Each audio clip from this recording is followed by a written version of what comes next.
What if the world collapsed? And you didn't even see it coming? No weapons, no plan. Just one gamer, trapped in his apartment as the city outside descends into chaos. Welcome to Alive, a Korean zombie film that might just surprise you. Not with gore, but with how deeply it makes you feel. Oh Jun-woo is your classic gamer. The kind of guy who can spend an entire week holed up in his apartment, perfectly content as long as he's got internet and a webcam. Most of his day revolves around live streaming and chatting with online friends, while the real world outside his walls might as well not exist. Until one day, it comes crashing in. Right in the middle of a stream, a gaming buddy messages him, "Turn on the TV. Something crazy's happening." He does, but strangely, there's no signal. Before he can even finish thinking it's just a prank from his gamer friends, Jun-woo starts hearing strange, panicked noises coming from outside his apartment. He rushes to his balcony and sees it with his own eyes. His neighbors, literally biting one another. People screaming, attacking each other, blood flooding the streets. No mistake, this isn't a prank. This is the end, a zombie outbreak. Panicking, Jun-woo bolts the door shut. But just one careless moment, opening the door to check outside, and a neighbor forces his way in. Once Jun-woo realizes the man is infected, he fights to push him back out. No time to think. No space for pity. Just survival instincts kicking in. Days pass. More people turn. Supplies dwindle. Food and water run low. And then the silence sinks in. With no one to talk to, no hope on the horizon, Jun-woo starts hallucinating his own family. But these aren't comforting visions. They feel like knives cutting into his sanity. One day his phone plays a voicemail. It's his parents. They tell him they've all been infected. The last words? "We love you." That moment hits like a punch to the gut. Jun-woo snaps, smashing his apartment, then running outside, killing a zombie along the way, maybe hoping not to return. He's lost everything. He's ready to give up. Then, when all seems lost, a red laser light flickers from the building across the way. It's not a hallucination. Someone else is alive. Kim Yoo-bin, calm, tough, almost like she's been preparing for the apocalypse her whole life. They can't reach each other physically, but they find ways to connect. With flashlights, signals, and small, quiet gestures that somehow mean everything.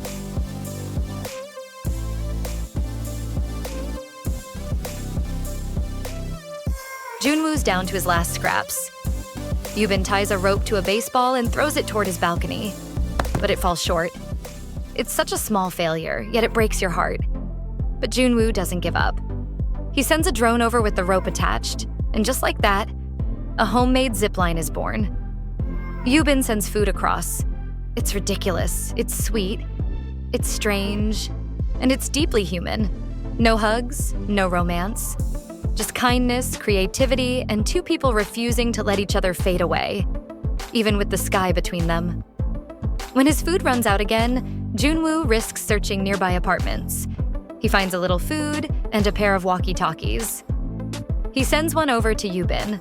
For the first time, they actually talk. Real voices, not just lights or silent gestures. Just a simple conversation, but it feels like warmth in a freezing world. Meanwhile, the infected are growing in number. They know it's only a matter of time. Yoo-bin believes the 8th floor of Jun-woo's building might still be safe. She climbs down to the street.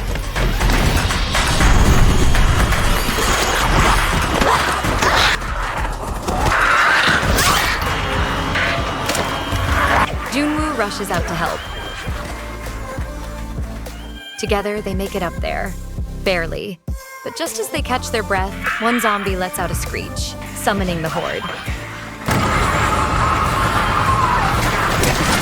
Then, out of nowhere, a man shows up and helps them escape.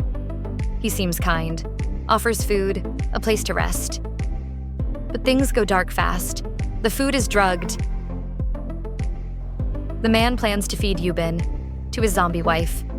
A fake smile, a twisted plan, and a betrayal born of desperation. Jun-woo breaks free and saves her in time.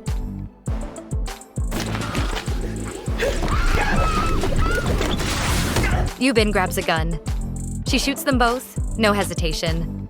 No tears, just survival. The gunfire attracts a massive swarm. They're trapped, outnumbered. Yubin whispers, "Let's do it ourselves before they do it to us." She hands Junwoo the gun. He raises it, hands shaking. Then the roar of a helicopter. The wind whips across the rooftop. Their faces light up. But the joy is short-lived. The landing zone is on the rooftop.